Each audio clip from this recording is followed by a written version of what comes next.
네, 그러면 피그마 전체 세팅, 그리고 디자인 파일, 프레임 관리, 스타일 가이드 설정하기 전에 여러분이 이제 저랑 같이 피그마로 어떤 UI를 만들고, 그리고 화면에 보는 거를 우리가 그대로 퍼블리싱까지 할 거잖아요. 그럼 최종적으로 어떤 결과물이 나오는지 이 화면을 이제 만들어진 UI를 보면서 간단하게 제가 기능 설명, 어떤 기능이 들어갈 건지 설명을 할게요. 그리고 전체적으로 페이지 수는 하나, 둘, 셋, 넷, 다섯. 요거는 요 구매하기 눌렀을 때 나오는 거니까 따로 페이지는 아니죠. 하나, 둘, 셋, 넷, 다섯, 여섯, 일곱, 여덟, 아홉 개. 요렇게 총 9개 페이지를 우리가 디자인은 10개지만 우리가 퍼블리싱 할 때는 9개 모바일 웹 페이지가 만들어질 거예요. 자, 그러면 화면을 보시는 게 이제 실 사이즈거든요. 자, 요런 디자인 다 PNG 파일은 다 여러분 첨부 파일에 있을 건데, 뭐 첨부 파일에 있는 게 중요한 게 아니죠. 여러분들이 다 만들어낼 거니까. 자, 그러면 실 사이즈를 볼게요. 자, 맨 처음에 있는 거는 이제 제가 테마를 투데이스 밀키트라고 해가지고 뭐 밀키트 쇼핑몰을 가상으로 만들었어요. 자, 그래서 이렇게 되는 거죠. 이제 첫 번째는 프리로딩 페이지라고 해서 이제 로그인이라든지 이제 메인 페이지 가기 전에 잠깐 한 1초에서 2초 정도 뜨는 프리로딩 페이지. 그 다음에 두 번째 로그인 페이지. 자, 로그인 페이지에서는 이런 식으로 구성이 될 거고요. 그래서 로그인 페이지에 이렇게 폼 요소 디자인이 될 거고요. 그 다음에 빠른 로그인. 그 다음에 이렇게 푸터 내비게이션. 자, 우리가 이런 거를 이제 컴포넌트라고 부르는 거죠. 왜냐하면 여러 군데 자주 쓰이잖아요. 자, 그래서 피그마에서 요거를 이렇게 제작하는 거예요. 제작해서 여기저기 필요한데 다 쓰는 거죠. 그런데 이거 고쳐야 되겠네. 예를 들어 이제 카테고리 아이콘을 내가 바꿔야 되겠네. 라고 포토샵 같은 경우에 얘가 쓰인 거를 모두 다 찾아가서 다 바꿔줘야 되잖아요. 그런데 피그마는 이거를 컴포넌트로 이렇게 만들어 놓잖아요. 컴포넌트로 이렇게 만들어 놓으면 컴포넌트라고 하죠. 자, 컴포넌트로 만들어 놓게 되면 이거를 컴포넌트에 있는 거를 고치잖아요. 그러면 이게 사용되어 있는 곳에 있는 모든 애들이 싹 바뀌는 거죠. 자, 우리가 CSS 할 때 클래스 네임을 만들어 놓는다고 생각하시면 이해가 빠르실 거예요. 자, 우리가 클래스 만들어 놓고 그 클래스를 여기저기 쓰잖아요. 그러다가 이 색깔 바꿔야지 하면은 이 클래스 네임에 들어가 있는 그 속성을 바꾸면 전체적으로 싹 바뀌잖아요. 그런 개념으로 생각하시면 돼요. 자, 그리고 다음에 만드는 페이지는 회원가입. 회원가입, 이제 모바일 같은 경우 회원가입 하는데 입력 요소 너무 많이 받으면 안 되죠. 이메일 요렇게 하고, 그 다음에 요런 부분들 다 우리가 요런 부분들은 이 커스텀 체크박스로 해가지고 인풋 그리고 체크드 이런 가상 클래스로 만들게 될 거잖아요. 자, 그 다음이 이제 메인 페이지. 자, 이렇게 해서 메인 페이지는 이제 컨텐츠를 보여주는 페이지죠. 아무래도 메인 페이지가 엄청 길겠죠. 자, 그래서 홈으로 이렇게 이벤트까지 이렇게 탭 메뉴, CSS 탭 메뉴로 우리가 만들게 될 거고요. 자, 그런데 그렇다고 해서 이제 신상품 눌렀을 때 나오는 내용까지 하지는 않을 거예요. 홈으로 눌렀을 때, 자, 홈에서 이렇게 나오죠. 그래서 취향 저격 추천 상품, 이렇게 된 부분. 이것도 마찬가지로, 요런 카드 UI가 여기저기 엄청 쓰이잖아요. 그래서 이거 역시 컴포넌트로 만들어 놓고 재활용을 계속 하는 거죠. 그리고 이 부분은 우리가 슬릭 슬라이더로 만들게 될 거고요. 슬라이더가 되는 거잖아요. 자, 이것도 마찬가지고 같은 형식이고요. 자, 그 다음에 요거랑 요거는 같은 제품을 보여주지만 형태가 다르잖아요. 그래서 이것도 컴포넌트로 만들어서 여기저기 재활용하는 거죠. 자, 그리고 푸터가 있고요. 자, 그 다음에 제품을 눌렀을 때 제품 상세로 들어가는 거죠. 자, 제품 상세 들어가시면 요런 부분들, 제품 이미지가 하나만 있는 건 아니잖아요. 뭐 4개, 5개 있잖아요. 이거 역시 우리가 슬라이더로 이렇게 보여줄 거고요. 자, 그 다음에 제품 상세에 대해서 쭉쭉쭉 나오는데 이 안에 뭐 내용은 그렇게 중요한 건 아니죠. 보기 좋으라고 한 거죠. 그 다음에 요 하트 아이콘을 누르면 찜이 되는 거고요. 관심 상품이 되는 거고, 구매하기를 이렇게 눌렀을 때 그 상태에서 이렇게 올라오는 거죠. 자, 그런데 이제 우리가 모바일 웹 이런 거 만드는 게 이제 좋은 점은 참고할 게 굉장히 많아요. 예를 들어서 나는 맨 처음부터 이렇게 장바구니 바로 구매 이렇게 여기에다 넣기에는 좀 이제 좀 어수선한 느낌이 들잖아요. 그래서 쿠팡 같은 경우에 이렇게 돼 있어요. 저도 쿠팡 UX를 좀 참고했는데 구매하기 이렇게 누르잖아요. 그러면 이 제품에 대한 완전 딱 필요한 부분 보이면서 밑에가 장바구니랑 바로 가기로 바뀌어요. 그러면 구매하기 누른 다음에 내가 일단은 장바구니 넣을 거야 아니면 그냥 바로 살 거야 이렇게 하는 거죠. 자, 그 다음에 카테고리, 요 카테고리를 눌렀을 때 요렇게 카테고리, 그래서 jQuery 어코디언으로 누르면 이렇게 나오는 어코디언을 만들게 될 거고요. 자, 그리고 요런 부분이 있죠. 요 푸터 내비게이션에서 카테고리를 눌렀을 때 요 부분이 색깔이 바뀌죠. 그리고 이것도 검색 눌렀을 때 이렇게 검색이 색깔이 바뀌잖아요. 그러니까 유저 입장에서는 내가 어떤 컨텐츠를 보고 있는지 이렇게 명확하게 표시해 주는 거, 이거 jQuery 로드 메서드로 만들게 될 거예요. 퍼블리싱 할 때. 제가 왜 디자인 얘기는 이제 많이 안 하냐면, 제가 디자인 전문가도 아니기 때문에 이거를 만드는데 어떤 색감이라든지 뭐 어떤 UI 디자인의 컨셉 뭐 이런 것들, 그런 것들을 제가 설명드릴 만큼 그렇게 디자인에 대한 실력이 높은 건 아니니까. 자, 화면에 보이는 걸 여러분들이 만들 수 있잖아요. 그러면 이거 수준의 모바일 웹 앱은 여러분이 만들 수 있는 거예요. 자, 그리고 또 넘어가서 이제 검색 누르게 되면 이렇게 검색하죠. 보통 검색 누르게 되면 요 검색만 있는 게 아니라 이렇게 최근 검색한 거, 그리고 이제 삭제할 수도 있고 전체 삭제할 수도 있고, 그 다음에 이제 급상승 검색어들 이렇게 보여주고요.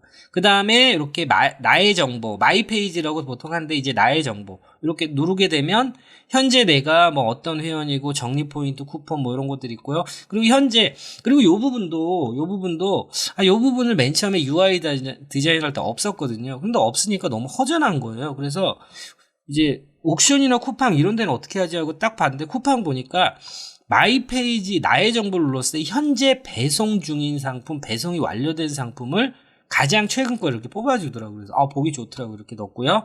그 다음에 나의 정보 눌렀을 때 이렇게. 자, 이런 거는 찐 목록 누르면 찐 목록 페이지로 가겠죠. 주문 배송 누르면 가겠죠. 그러니까 모바일 웹 같은 경우에 앱도 마찬가지지만 페이지가 엄청 많잖아요. 이 찐 목록 누르면 찐 목록 페이지, 주문 배송 페이지, 구매 후기 페이지 엄청 많잖아요. 그렇다고 이걸 다 만들 수는 없고요. 자, 그래서 실 작업할 때는 이렇게 해서 여러분들이 서브 페이지를 만들어 나가는 거겠죠.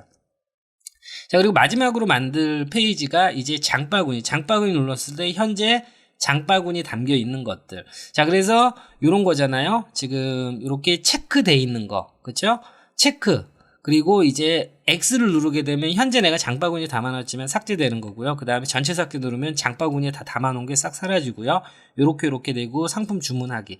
자, 그래서 보셨듯이 전체적으로 10개의 디자인 페이지지만 이제 HTML 페이지는 9개를 만들 거고요. 저는 이 부분이 2주 전에 제가 피그마 오스엠의 니거 스터디 통해서 이렇게 공부하고 나서 한 3, 4일 정도 공부했어요. 그러니까 자신감이 생기는 거예요. 그러면 이제 UI 디자인 만들어야지 라고 할 때 이 UI 디자인을 어떤 컨셉으로 만들지, 그리고 이런 컨텐츠를 어떻게 넣을지는 이게 사실 경험인 거죠. 경험이 없는 사람들이 요 부분을 만들어 나가는 건 쉽지 않은 거죠. 그런데 이렇게 만들어야지 라고 된 다음에 피그마를 만드는 건 크게 어렵지 않다는 거죠.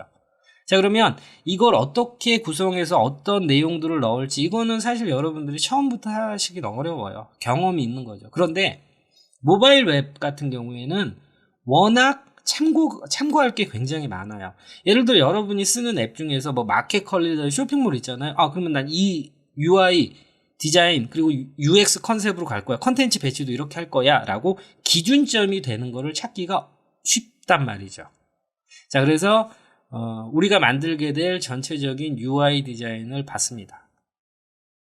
자, 그러면 우리가 다음 영상에 이제 피그마 전체 세팅, 그리고 뭐 프레임 관리, 그리고 이런 부분들을 하기 전에, 이제 실제적인 피그마를 하기 전에 마지막으로 모바일 웹, 모바일 앱, 이 개념에 대해서 여러분이 좀 이해가 필요해요.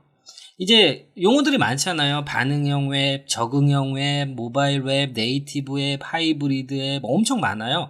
근데 이 구분을 일반인들은 할 필요가 없어요. 그냥 일반인들은 앱, 끝. 그런데 이제 우리가 퍼블리셔로서 이제 최소한의 구분은 할 수 있어야 이제 제작할 때도 최종적으로 내가 만들고 있는 게 최종적으로 유저한테 어떤 형태로 보여주게 될지를 알고 만드는 것도 중요하고, 특히나 면접 보고 실무에서도 굉장히 도움이 됩니다. 자, 이 여러 가지 개념들 있잖아요. 이거 면접 보는 사람들이라고 정확히 알지 못해요. 근데 이런 부분에 대해서 반응형 웹, 적응형, 모바일 웹, 네이티브 웹, 하이브리드 웹 이런 거 구분을 여러분이 정확히 할 수 있잖아요. 그럼 면접이나 실무에서 굉장히 도움이 되는 거죠. 자, 그러면 우리가 일반적으로 반응형 웹은 여러분이 잘 알고 있잖아요. 리스폰시브 웹이라고 해서 이거 역시 퍼블리셔가 만드는 거고, 퍼블리셔의 포트폴리오죠. 하나의 디바이스, 하나의 HTML이 여러 개의 디바이스, 그러니까 하나의 HTML이 PC, 태블릿, 모바일에 갔을 때도 알아서 딱딱딱딱 이렇게 레이아웃이 바뀌는 거죠. 당연히 미디어 쿼리로 퍼블리셔를 만들어 놓은 거겠죠.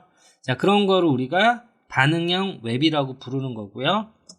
자, 그 다음에 적응형 웹, 어댑티브 웹이라고 보통 부르는데, 이거 같은 경우에는 이제 네이버나 다음으로 생각하시면 돼요. 그러니까 앱을 사용하지 않는 사람도 많잖아요.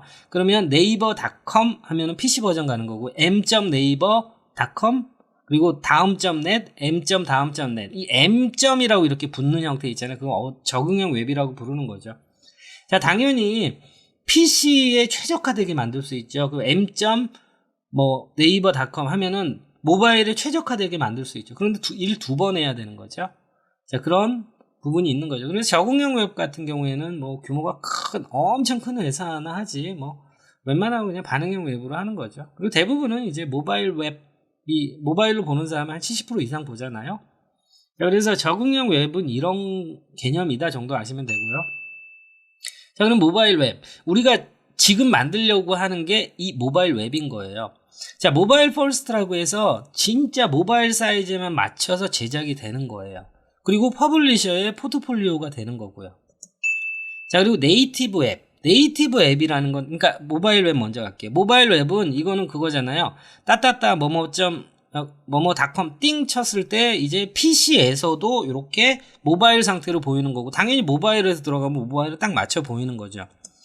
자, 그리고 네이티브 앱은 따따따 쳐가지고 들어갈 수 있는 게 아니잖아요. 플레이스토어나 앱스토어, 안드로이드, 그리고 뭐 애플, 이 마켓에 들어가서 거기에서 다운로드 받아서 이렇게 알아서 APK 파일이 이렇게 설치가 되는 거잖아요.